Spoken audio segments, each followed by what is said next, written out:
What's going on, everyone, and a happy Monday to everyone. I'm Data Report for datareport.info with the Monday, March 6, 2023 pandemic update video. First, let's start off with a tiny bit of good news. I have not found any new COVID positives. Now, we do have some bad news. Remember the nursing home outbreak we were following up in New England in Cape Cod? Well, it has gotten a little bit worse. There is now reports that there are 5 deaths in this outbreak, and I've also seen one article state that if you include staff and patients, it's now up to 90 people positive. So this is very serious. And we don't know how many are vaccinated or unvaccinated, but the fact that this is even happening, it's really concerning. Then we have this today, which is, I guess to say a tiny bit of good news. Baltimore City to spend $80 million to keep COVID test vaccines free after the national emergency sunsets. So they're going to continue to try and push out free vaccines and testing in Baltimore after the emergency ends, which will be, I believe, on May 11th. Already taking a look at the latest wastewater information, you can see it's pretty much a mixed bag across the country. The I-95 corridor, the heavily populated northeastern corridor from Boston down to Richmond, that area is generally in low to near moderate transmission at this time. The Ohio Valley and the Great Lakes is a mix of moderate to high. There is also some lower transmission mixed in. Upstate New York, we're watching. There's a couple wastewater sites that I'm watching here. Here's one up in Franklin County, and that does have 7,175 people, which is not a lot, but look at the wastewater here. It is going up, and we're going to start watching these smaller areas where we start to see these rises increasing because, hey, St. Patrick's Day is coming up soon. The spring wave, it's coming soon. I have more evidence to show you of when it started last year, and we're going to get to that in a little bit. Let's go out here to the Midwest. You can see Nebraska is still moderate to high. Utah, you still have all these moderate to high clustered near Salt Lake City. Washington State, look at that. There's quite a few moderate areas there. And here in California, we also have in the Bay Area still some moderate to high transmission. Southern California is, for the most part, moderate for the reporting surveillance sites. However, there's some that are not reporting. Alrighty, moving on to today's transmission from the CDC. 1,574 counties are in high transmission. 874 are in low transmission. Moderate are at 604 counties. And low levels of COVID is in 170 counties. Taking a look at the latest variant proportion, you guessed it. XBB.1.5 is the dominant variant at 89.6%. I suspect, I don't know when, I'm not a magic Houdini or anything. I suspect somewhere down the line, a new variant will take over. Will be homegrown, will be from another country. That remains to be seen, but there's a few areas that I'm watching that have possibility of new variant written on it. One of those areas is in the Northeast.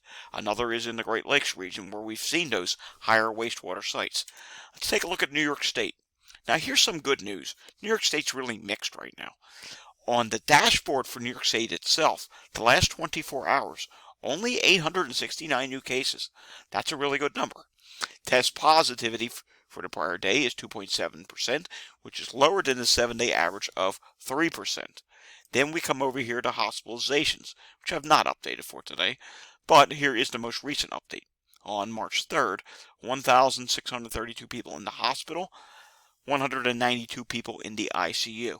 Now there is something I want to bring to your attention here. Let's zoom this in a little bit. Let's go to about end of January last year. That works. Look what happened in March of last year.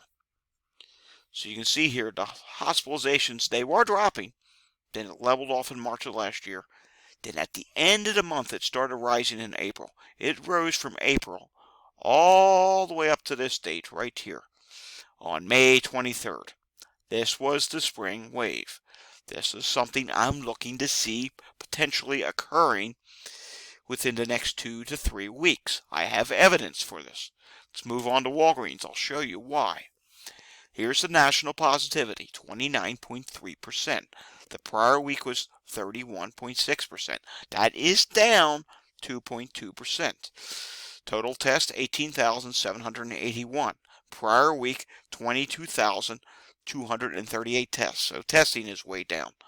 But let's look at some of these states here. There's quite a few bright red states, and there's also some that just turned orangish color as well, like a pinkish orange, which indicates rising positivity. First off, remember last week Maine was briefly starting to drop again?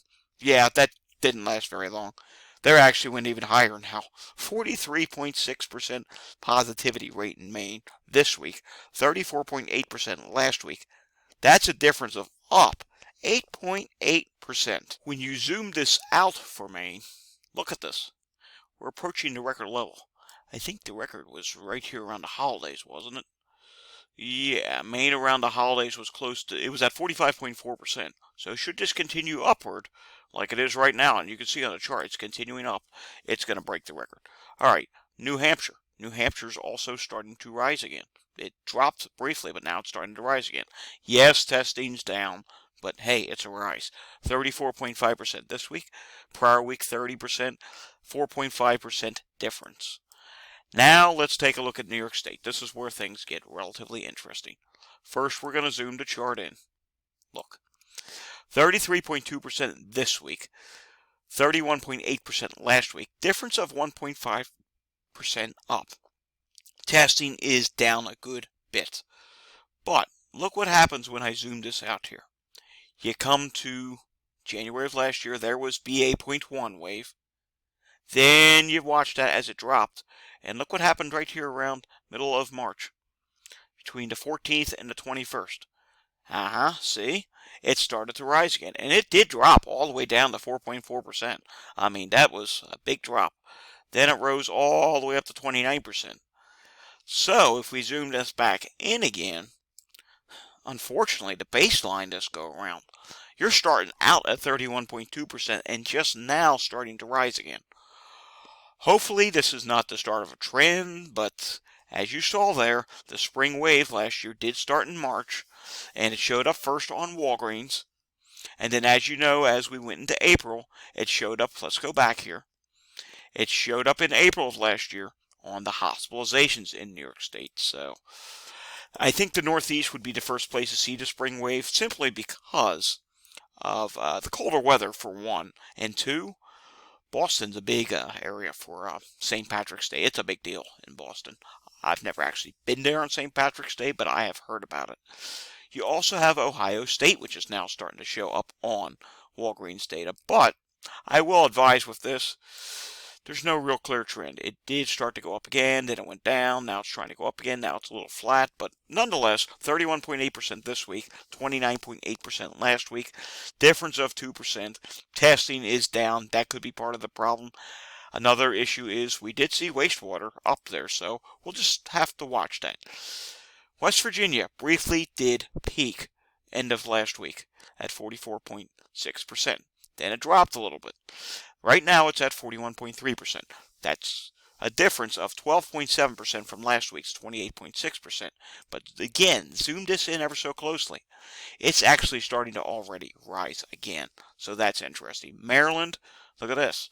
Maryland is at 29.7% this week, 26.2% last week. Difference of 3.5%, but it is showing signs here on the chart of dropping pretty soon. Montana, 33.3% this week, 21.1% last week. That's a difference of up 12.3%. The South is not rising whatsoever yet. Georgia is at 22.3%. That's down 8.5% from last week's 30.8%. And their neighbors in Alabama are experiencing a nice drop, 20% this week, 27.2% last week. That's down 7.2%. And two more states we want to look at. Texas is dropping 28.3% this week, 34.2% last week. That's down 5.9%. And finally, Alaska is going up 22.6% this week, 14.3% last week. That is up 8.3%. All right. No update on deaths today. Total deaths last week, by my count, using the Merdiva site, there's many other different counts out there, is 2,317, which was lower than the 2,471 deaths the previous week. And we will do more of these looking into potential trends for the spring wave in different states each day. We're going to do another one tomorrow, but that's all we have time for today because we do want to get in some international data. It's important that I do report on the international cases as well, rather than just make that a separate video. Russia cases are up 3%, deaths are up 11%, Germany cases are down 8%, up 12%. Taiwan's now down 20% on cases, only down 1% on deaths now. Brazil's up 49% on cases, down 63% on deaths. Mexico, yet again, has risen. So remember, for a while there, they went up and then it leveled off and dropped a little bit. Now they've risen again, and they've risen even higher now. Up 102% on cases. So that's 26,977 in the last 7 days. The preceding 7 days is 13,373. Then you have deaths in Mexico, which are up 60%, 158 in the last 7 days, 99 in the previous 7 days. So that's concerning. Poland, cases are still up, but only 14% now. Deaths are up 100%, 84 this week, 42 the previous week. Chile, cases are up 21%. Deaths are down 21%. New Zealand, cases are now up 24%, and I have had multiple people tell me that New Zealand's cases are a significant undercount, so that's concerning that they're rising that much with there being an undercount. Deaths, however, there are down 45%. Don't know if deaths are undercount in New Zealand. Romania, cases are up 26%, and deaths are up 16%, and we'll end today on Costa Rica. Costa Rica, cases are now up 14%, and deaths are down 16%. That does it for today's pandemic update video. If you like the content I do on my channel or find this informing to you and it helps keep you safe, give me a thumbs up down below. And if you want to see future content, hey, by all means, hit that subscribe button down below. Until next time, stay safe, everyone.